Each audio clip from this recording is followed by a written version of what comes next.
Sedikit saya berbagi ya, yang guru-guru kami ajarkan itu, kalau berzikir pakai lisan, hatinya mesti nyambung. Karena itu kenapa bilangannya banyak, untuk melatih hati sampai nyambung. Gitu. Makanya disebut zikir. Zikir itu nyambung, artinya ingat. Zikir itu ingat, diucapkan berkali-kali itu untuk menyentuh hati supaya ingat. Antum saya ingatkan, besok hari Senin ya. Besok hari Senin. Besok hari Senin. Besok Bu hari Senin. 4 kali saya ingatkan, nggak ingat juga. Itu kalau bahasa Jepang itu tong teingen namanya. Masa 33 kali nyebut nggak ingat juga? Maka dari itu ulama itu karena tajam hatinya, firasatil mu'min haqqa, firasat orang beriman itu kalau semakin dekat dengan Allah semakin tajam. Lihat si fulan datang ingin perbaiki hati. Ya, oh, udah kamu istighfar aja 100 kali. Kadang-kadang melihat, ya, oh ini keadaannya seperti ini. Ada seorang syekh di Saudi kejadian, itu ahli Quran, suka menerima setoran Quran. Nah ini bagus nih, satu kali datang seorang pemuda, mukanya udah kusut, banyak masalah. Datang ke syekh itu mengatakan, Syekh, aqrinil Quran, tolong bacakan pada saya Al-Quran. Pemuda ini benar tuh. Sebab kalau mau tenang, maaf ya, ada banyak masalah atau yang sedang dihadapi, jangan banyak curhat di tempat yang tidak benar. Ya, media sosial itu tempat yang tidak benar untuk curhat. Allah sudah berikan medianya, ruangnya ada, masjid, datang ke masjid. Antum baru masuk aja, sebagian ketenangan sudah hadir. Wudu, atau buka mushaf, ya, curhatkan kepada Allah. Innama ashku bathi wa huzni ilallah. Di surat Yusuf kan demikian. Anak ini datang ke masjid, udah benar. Datang ke syekhnya, teh tolong bacakan Al-Quran kepada saya. Ingin tenang. Kata syekhnya, saya sedang nerima murajaah ini dulu. Kamu ambil wudu, sholat dulu 2 rakaat di situ. Nanti setelah selesai saya bacakan kepada kamu Al-Quran. Ini kisah nyata. Dan dia ikut. Makanya kalau guru katakan, ikut saja sepanjang guru itu thiqah. Jangan banyak tanya. Kalau gurunya thiqah, sanad ilmunya tersambung pada Rasulullah, udah sami'na wa ata'na, bukan sami'na wa nanyaina. Kalau gurunya thiqah, itu thiqah. Makanya di Timur Tengah itu ada kualifikasi, ada ustaz, ada da'i, mubaligh, ada alim, ada mufti, ada qadhi. Kalau mufti sudah ngasih fatwa, jangan ditanya, itu aib. Apalagi ilmunya nggak nyampe. Ya, cuma problemnya kan di kita disebut ustaz semua. Sehingga sulit bedakan mana yang thiqah, mana yang tidak thiqah. Tapi kan kelihatan dari kapabilitasnya, latar belakangnya macam-macam. Kalau ada orang thiqah, ikuti. Itu diikuti wudhu beliau, langsung ke bagian terdepan sholat, saf depan. Nah, si guru ini ketika melihat itu, sengaja agak dilamakan tuh yang merajaah, tambah lagi sampai 30 menit. Ya, begitu selesai si pemuda itu sholat 2 rakaat dan dia menunggu sambil baca Quran, dia baca, dipanggil oleh syekhnya setelah selesai. Ta'al. Begitu datang, sekarang sudah selesai, saya ingin bacakan pada engkau Al-Quran. Apa kata anak muda itu? Sudah syekh, saya sudah merasa enak sekarang, terima kasih katanya. Tidak jadi dibacakan Quran, langsung pulang. Muridnya penasaran, syekh apa yang terjadi? Perhatikan baik-baik, jaga kalimatnya ya.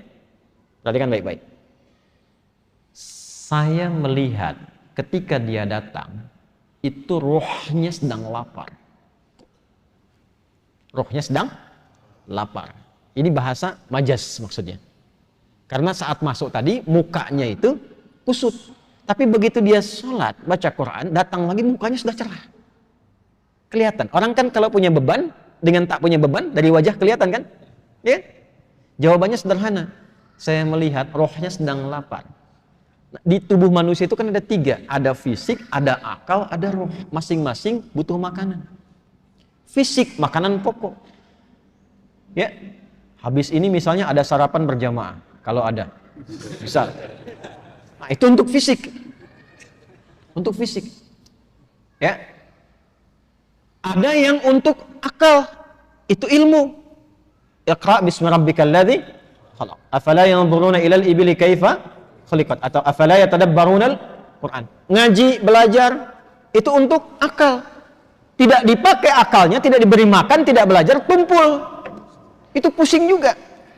Kalau ada orang sehari nggak belajar, itu tumpul, itu pusing itu. Makanya kalaupun tidak belajar, Allah tanamkan di telinga dan matanya supaya mendengar dan melihat, supaya ilmunya terisi. Jadi mendengar itu ada pengetahuan, melihat itu ada ilmu. Anak-anak jangan diperlihatkan yang tak penting, Bu, karena jadi ilmu awal untuk dia.